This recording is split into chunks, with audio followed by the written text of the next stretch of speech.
கர்த்தருடைய பரிசுத்த நாமத்திற்கு மகிமை உண்டாவதாக. இந்த நாளிலும் கர்த்தர் நம்மோடு பேசுகிற வார்த்தை 1 கொரிந்தியர் 15வது அதிகாரம் 57வது வசனம். 1 கொரிந்தியர் 15வது அதிகாரம் 57வது வசனம். நம்முடைய கர்த்தராகிய இயேசு கிறிஸ்துவினாலே நமக்கு ஜெயம் கொடுக்கிற தேவனுக்கு ஸ்தோத்திரம். பிரியமானவர்களே, நம்முடைய பிதாவாகிய தேவனானவர் அவருடைய குமாரனாகிய இயேசு கிறிஸ்துவின் மூலமாக நமக்கு எல்லா காரியத்திலையும் ஜெயம் கொடுக்கிறவராக இருக்கிறார். இயேசு கிறிஸ்துவை நம்ம விசுவாசிப்பதன் மூலமாக அப்படி நடக்கிறது. நமக்கு விசுவாசிக்கிறது என்று சொல்லுவோம், நம்ம அநேக காரியங்களை நாம் பார்க்கிறதன் மூலமாக, நம்ம கண் முன்பாக நடப்பதன் மூலமாக நம்ம கண்டு விசுவாசிக்கிறோம். ஆகவே தான் கர்த்தர் தோமாவை பார்த்து சொல்லுகிறார் பாருங்கள். யோவான் 20வது அதிகாரம் 29வது வசனத்திலே, தோமாவே, நீ என்னை கண்டதினாலே விசுவாசித்தாய், காணாதிருந்தும் விசுவாசிக்கிறவர்கள் பாக்கியவான்கள். கர்த்தரை பார்த்து நம்பின அந்த தோமாவை பார்த்து ஆண்டவர் சொல்லுகிறார் அவ்விசுவாசி என்று. அந்த அதிகாரம் பாருங்கள், யோவான் 20வது அதிகாரம் 27வது வசனத்திலே சொல்லப்பட்டிருக்கிறது. அவ்விசுவாசியா இராமல் விசுவாசியா இரு என்று ஆண்டவர் சொல்லுகிறார்.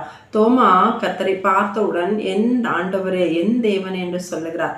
ஒரு காரியத்தை பார்த்து, ஒரு காரியம் நம்முடைய வாழ்க்கையில் நடப்பதை பார்த்து நம்ம ஆண்டவரை விசுவாசிப்பது என்பது ஒரு நார்மலான விஷயம். நம்ம அதை பார்த்து கர்த்தரை பிரைஸ் பண்ணுகிறோம், சாட்சி சொல்லுகிறோம்.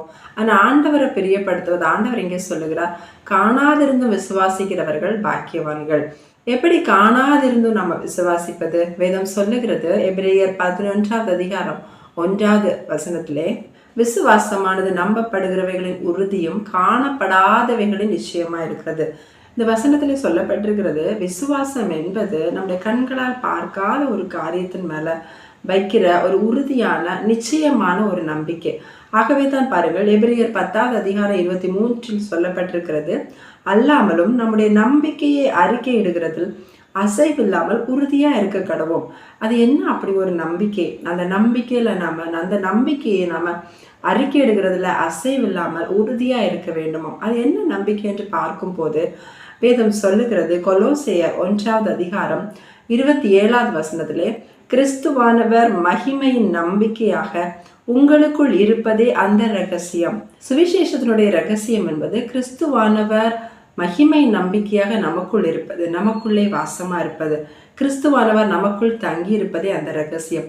இந்த ரகசியத்தை குறித்து பவுல் சொல்லுகிறார் பாருங்கள், கொலோசையர் 1வது அதிகாரம் 25, பரிசுத்தவான்களுக்கு வெளியாக்கப்பட்ட ரகசியமாகிய தேவ வசனத்தை, அதாவது கிறிஸ்து எப்படி நமக்குள்ளே வாசமா இருக்கிறார், எப்படி தங்கி இருக்கிறார் என்றால் வார்த்தையின் வழியாக, வார்த்தையின் மூலமாக, கர்த்தர் நம்மோடு பேசுகிற வார்த்தைகள் மூலமாக, நம்மை உணர்த்துகிற வார்த்தைகள் மூலமாக அவர் நமக்குள்ளே தங்கி இருக்கிறார், அவர் நமக்குள்ளே வாசமா இருக்கிறார். ஸோ நம்ம அந்த வார்த்தையை விசுவாசிக்க வேண்டும், அந்த வார்த்தையை நாம நம்ப வேண்டும்.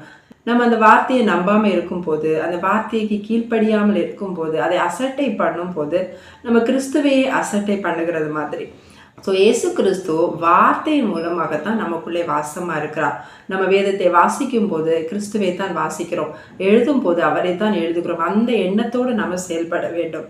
நமக்குள்ளே வருகிற ஒவ்வொரு வசனமும், ஒவ்வொரு வார்த்தையின் மூலமாக கிறிஸ்து நமக்குள்ளே வாசமா இருக்கிறார், கிறிஸ்து நம்மளோட வாழ்ந்து கொண்டிருக்கிறார்.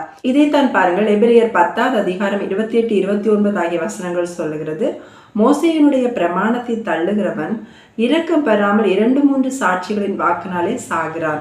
தேவனுடைய குமாரனை காலின் கீழ் மிதித்து தன்னை பரிசுத்தம் செய்த உடன்படிக்கையின் இரத்தத்தை அசுத்தம் என்று எண்ணி கிருபையின் ஆவியை நிந்திக்கிறவன் எவ்வளவு கொடிதான ஆக்கினைக்கு பாத்திரவானா இருப்பான் என்பதை யோசித்து பாருங்கள்.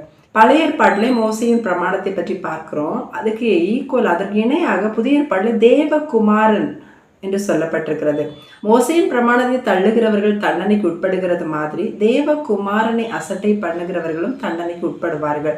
அந்த அந்த பிரமாணம் தான் நமக்குள்ளாக இயேசு கிறிஸ்துவாக வாசம் பண்ணுகிறது. ஆகவே அதே அசட்டை பண்ணுகிறவர்கள் கிறிஸ்துவை அசட்டை பண்ணுகிறோம், அதற்கு கீழ்ப்படியாதவர்கள் கிறிஸ்துவுக்கு கீழ்ப்படியாமல் இருக்கிறோம். ஸோ அதை நம்பாதவர்கள் கிறிஸ்துவையே விசுவாசிக்காமல் இருக்கிறோம். ஆண்டவர் அதைத்தான் இன்னைக்கு நமக்கு உணர்த்துகிறார். ஏன் நம்ம இயேசு கிறிஸ்துவை நம்முடைய நம்பிக்கையாக வைக்க வேண்டும்? அவர் மேல நம்ம ஒரு விசுவாசத்தின் பூரண நிச்சயமுடையவர்களாய், அதாவது அசைவில்லாமல் ஒரு உறுதியான ஒரு நிச்சயமான விசுவாசத்தை வைக்க வேண்டும் என்றால் பாருங்கள், இயேசு கிறிஸ்து உயிரோடு எழுந்த உடனே மரியாளுக்கு தரிசனமாகிறார்.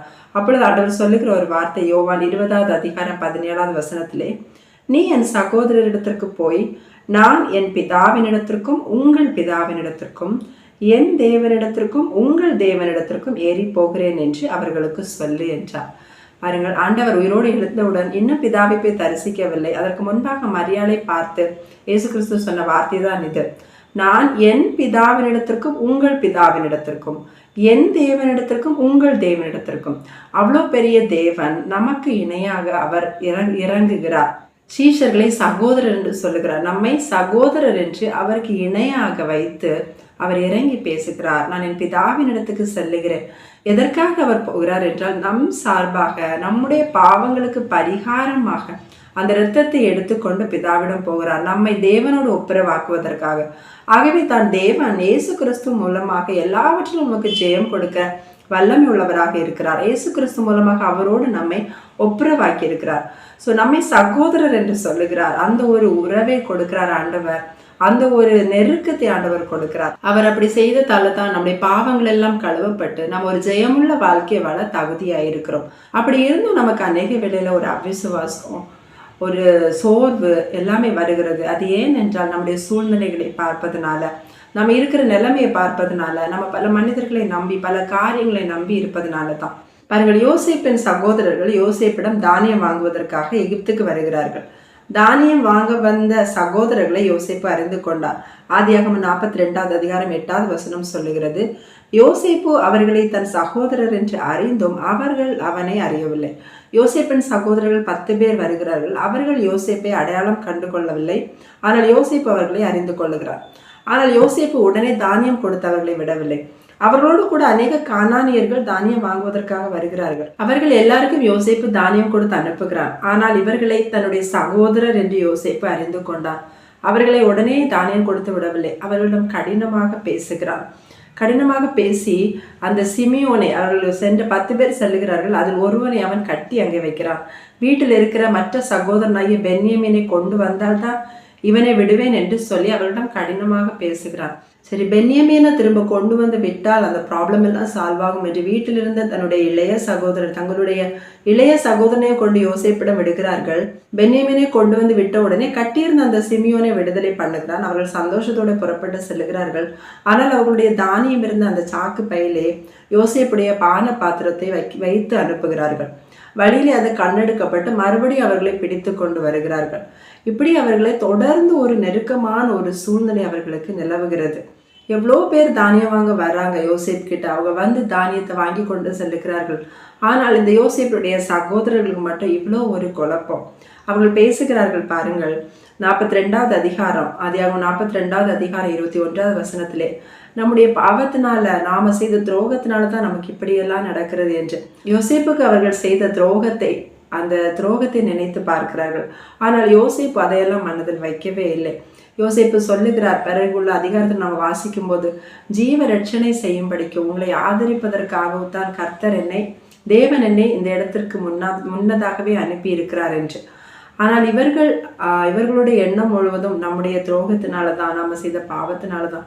நாம் அநேக வேளைகளில் நினைப்போம் இல்லையா, ஏதாவது ஒரு சூழ்நிலை வந்த உடனே இதனாலேயா இருக்குமோ என்று. அதே போலதான் அவர்களும் நினைக்கிறார்கள். ஆனால் யோசேப்பினுடைய எண்ணங்கள் எல்லாம் மேலான எண்ணங்களா இருந்தது. மேலும் அவர்கள் சொல்லுகிறார்கள், ஆதியாகமம் 42வது அதிகாரம் 28வது வசனத்திலே, தேவன் நமக்கு இப்படி செய்தது என்ன என்று சொல்லி எல்லாம் புலம்புகிறார்கள் அவர்களுடைய சூழ்நிலையை குறித்து. ஆனால் யோசேப்பு எதற்காக இப்படியெல்லாம் அவர்களை நடத்துகிறார் என்றால், அவர்களை திரும்ப திரும்ப தன்னிடம் வரவழைப்பதற்காக. ஒவ்வொரு சூழ்நிலையை உருவாக்கி அவர்களை தன்னிடத்தில் அவன் வரவழைக்கிறான். நமக்கு நேரிடுகிற சோதனைகள் கூட, நம்முடைய சூழ்நிலைகள் கூட எதற்காக என்றால், திரும்ப திரும்ப நாம் அவரிடம் வருவதற்காக, அவரை நோக்கி கூப்பிடுவதற்காகத்தான். எதற்காக அப்படி யோசேப்பு திரும்ப திரும்ப அவர்களை வரவழைக்கிறான் என்றால், முதற் காரியம், அவர்கள் இன்னும் யோசேப்பை அறியாதிருக்கிறார்கள். தன்னை வெளிப்படுத்துவதற்காக யோசேப்பு செய்த முதல் காரியம், அவன் தன்னை வெளிப்படுத்துகிறான். ஆதியாகமம் 45வது அதிகாரம் 1 முதல் 3 வரை உள்ள வசனங்களில் யோசேப்பினுடைய இருதயம் அவர்கள் நிமித்தம் பொங்கினபடியினால் அவன் அங்கே அழுது கொண்டு தன்னை வெளிப்படுத்துகிறான். அவன் திரும்ப திரும்ப அவர் வந்து வந்து அவங்களுக்கு முன்பாக நிற்கும் போது அவனை வெளிப்படுத்தாம இருக்க முடியல. அது போலதான் கர்த்தரை நம்ம திரும்ப திரும்ப போய் தேடும் போது, கர்த்தரை நோக்கி விண்ணப்பம் பண்ணும்போது ஆண்டவரை நாம இன்னும் இன்னும் அறிகிறோம். அவர் இன்னும் இன்னும் அதிகமாக நமக்கு அவர் வெளிப்படுத்துகிறார்.